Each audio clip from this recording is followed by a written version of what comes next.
Okay, let's dive into this devotional reading from Psalm 46. It tackles a question that I think we all face at some point. How in the world do you find stability when everything feels like it's spinning out of control?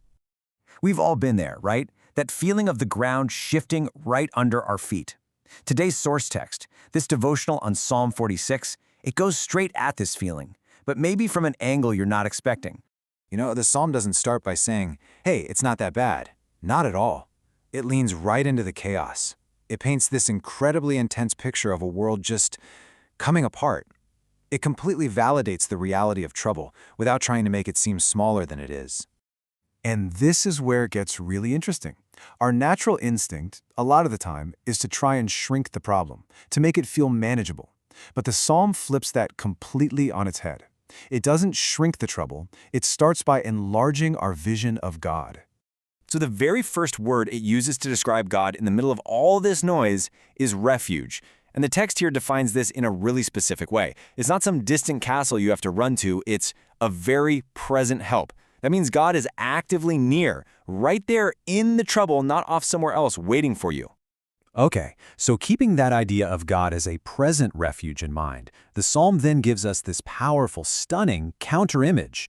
Right in the middle of all the roaring seas and shaking kingdoms, there's a city. It's this picture of total stability, standing completely firm while everything else is just giving way.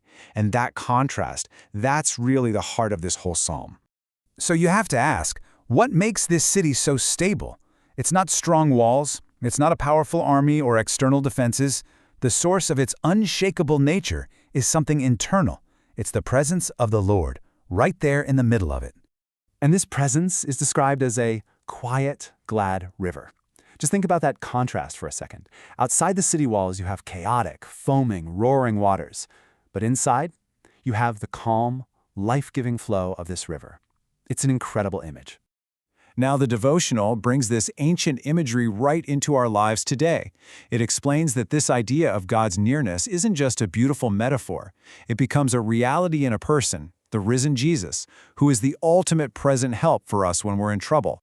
And this brings us to, well, probably the most famous line in all of Psalm 46. I'm sure you've heard it, you've probably seen it on a coffee mug or a poster, but the devotional challenges us to hear it in a totally new way, especially in the context of all this chaos we've been talking about.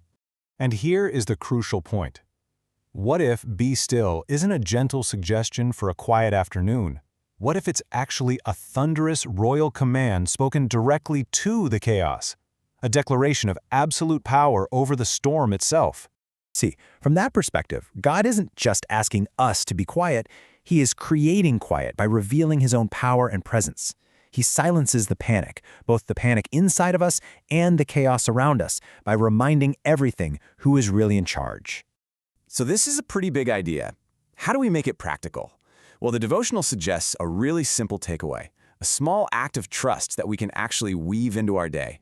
The practice is super simple. Just pause a few times today, take a slow breath, and pray this first verse. It's a way of actively reminding ourselves of this core message we've just been talking about, that our stability comes from a God who is a present help, a refuge in the middle of the storm, not outside of it. And that really leaves us with a final thought to chew on. We often think of stillness as escaping the noise, right? Finding a quiet place.